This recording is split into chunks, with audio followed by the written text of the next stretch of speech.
Hello and welcome to another episode of What Travis Says. My name is Travis and let's talk about some of the nerdy things happening in the world today. First off, Star Wars. We talked a little bit yesterday about how apparently Darth Vader is going to be in the Han Solo solo film, but Ron Howard may have teased a little more about the film's actual plot. He tweeted a picture from the set with a caption that read, "Spicy?" And in the picture it looks like it's a mine of sorts, so perhaps the spice mines of Kessel? So the picture could be an obvious clue that Han Solo's Kessel Run is going to be in the standalone film. You know, the Millennium Falcon, the ship that made the Kessel Run in less than 12 parsecs. And when you really break it down, there is a bit of a checklist that goes along with Han Solo's past and things that we should see on screen at some point. Save Chewie from Imperials, Chewie owes Han a life debt, Han wins the Falcon from Lando, and then Han completes the Kessel Run in less than 12 parsecs. I kind of hope that the film doesn't just cross these off one by one, beat by beat, and that there are some interesting things in the film that we're not expecting, like maybe Darth Vader is going to show up. Well, we already know that Darth Vader is going to show up. Milking that cash cow, Disney. Like I said yesterday, as long as it's a very interesting way that they incorporate Darth Vader into the Han Solo standalone. I really hope it's not just a wedge of just Darth Vader in between Han Solo getting the Falcon and Han Solo completing the Kessel Run. Somewhere along the line he runs into Vader. I don't know how it could work, but I hope it does. In today's episode of The Pull List, Mark Ruffalo talks about why there will never be another standalone Hulk film. For many years, people, including myself, believed that we would never get another Hulk standalone film for two reasons. One, Universal hasn't done a bang-up job themselves after 2 serious attempts, and 2, Marvel doesn't own the film rights to the character, at least not 100%. Yeah, there was that scene at the end of The Incredible Hulk with Stark and Ross and talking about an unusual problem, but the film rights to the character aren't entirely Marvel's, at least not yet. But then in the Avengers, we saw Banner and the Hulk interacting with these other Marvel characters, and it worked. It worked really well. And so in every subsequent appearance of the character, he was in a film with other major Marvel characters. Even in the new Thor Ragnarok, the trailer makes it look like Thor in a Planet Hulk story, so why will we never get another standalone Hulk film? Well, Resident Bruce Banner, Mark Ruffalo, shed a little more light on the subject while promoting the movie Thor Ragnarok. As Ruffalo has put it, the Hulk is still Universal's property, at least partly. He doesn't think it's insurmountable, but he doesn't know how it would work with him as the Hulk. He doesn't think that Universal and Marvel will be able to play nice. That's why the Hulk got an emotional arc in Ultron, and he's basically a co-lead in Thor Ragnarok. Ruffalo goes on to say that they've worked a very interesting arc into Thor 3 and Avengers 3 and Avengers 4 for Banner. That way it makes it sort of seem like a standalone film. So where does this leave the rights for the Hulk, at least the film version of the Hulk? Who owns what? Specifically, Marvel owns the production rights to the Hulk and has since 2003, while Universal Studios owns the distribution rights to the film character. Universal used to have all of the rights to the Hulk, but then after that Ang Lee film, they just, decided to let the timer run out, and the character rights eventually went back to Marvel. However, Universal held on to the distribution rights for the film Hulk, but only the distribution rights. Character rights went back to Marvel, Universal held distribution. So Marvel can use the Hulk in any of their films, provided that they don't name the film Hulk anything, and they're not going to make a movie about Bruce Banner. Nobody would watch that film.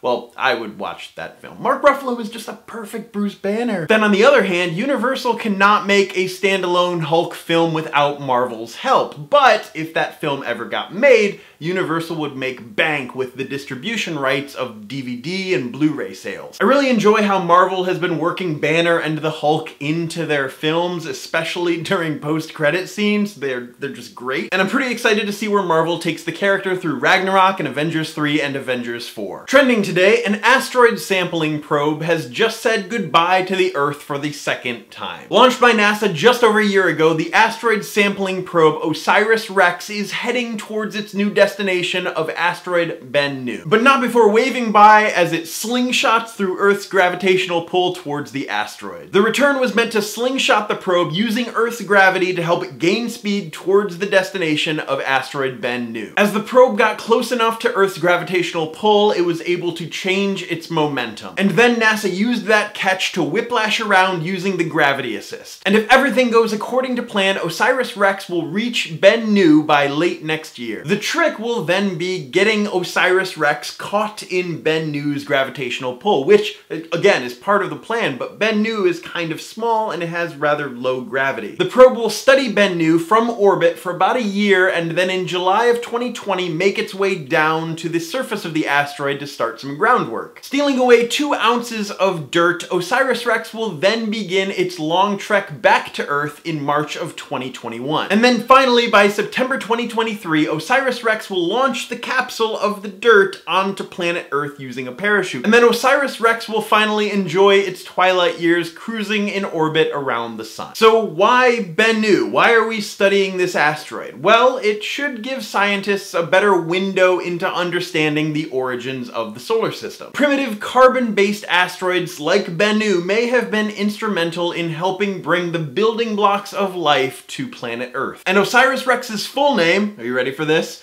Origins, Spectral Interpretation, Resource Identification, Security, Regoliath, Explorer.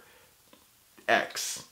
I've always been really interested in the things that NASA is working on and current exploratory missions to help us understand our universe. And as many of you know, I had a wonderful time going to the NASA Social in Arizona, and it was so amazing hearing all of these brilliant people talk about their findings and their studies and what they've learned, and it was so informative. And so seeing stories like this, I just feel like I need to share them because there are amazing things going on in our solar system that we are just now learning about, and it's fantastic. It's amazing. And so using that as a segue onto something equally as amazing, Doctor Who. As it turns out, Stephen Moffat has come out and said the thing that a lot of us have been thinking for the past couple months. Missy was the turning point in finally casting a female as the Doctor. It's no secret that people have been asking about casting a female in the role of the Doctor for, well, years. Even Sydney Newman, co-creator of Doctor Who, told the BBC that they should cast a female as the Doctor back in 1986. This was during Doctor Who's small hiatus, and Newman thought that casting a female as the role of the Doctor would help shake things up in a positive way. His full plan was to have the BBC rehire Patrick Troughton and then have him metamorphosize into a female Doctor. But the BBC did not listen to Sydney Newman and instead brought on Sylvester McCoy as the 7th Doctor, and then after a couple of years, Doctor Who went on an even longer hiatus. And ever since Matt Smith's Doctor, it's been pretty heavily stated that Time Lords can change gender as well. And so in a recent interview with Radio Times, Stephen Moffat said that Missy was the turning point in order for everyone to agree that a female Doctor was the right choice. Moffat himself has said that he believes that the show has been headed in this direction for a long time now. And with the Master being a female, he figured that the Doctor would never let that stand without also having a go at the same. Moffat concluded by saying that he's already seen the first little bit of Jodie Whittaker as the Doctor and that it's brilliant. And I agree, the show definitely has been heading in this direction for a long time, and anyone saying that the timing is weird or that SJWs are finally getting their way has not been paying attention to the clues laid out in the show. Clearly there were some higher-ups that thought that it'd be tricky to change the gender of a main character, so they decided to try it with the Master, and Missy was brilliant. Sure, there were some people that didn't like Missy or that believed that Missy wasn't actually the Master, but in the end I feel like it worked out for the best, which got the people in the higher-ups of the BBC thinking that maybe, just maybe, a female Doctor could work. So they're testing that experiment to see how it goes. And we haven't seen anything. We haven't seen any bit of Jodie Whittaker as the Doctor except for the fact that she's a female. That's all we know. We've just seen that the new Doctor is played by a female. That's it. And I've said it before and I've said it again. This could be amazing, this could be horrible. But I am reserving judgment until I actually see how she is in the role. We have no idea the type of Doctor that Jodie Whittaker is going to be. So I implore you, just give it a chance. Just watch her first episode after the Christmas special, and let's all just see how Jodie Whittaker is as the Doctor. Yeah, I think that's the note that I want to leave this week on. That's about all I wanted to talk about today. In the comments down below, leave a response to your favorite story of the day or something you just want to add to the conversation, and let's talk about it. As always, my name is Travis. Thank you for listening to what I have to say, and you will see me on Monday.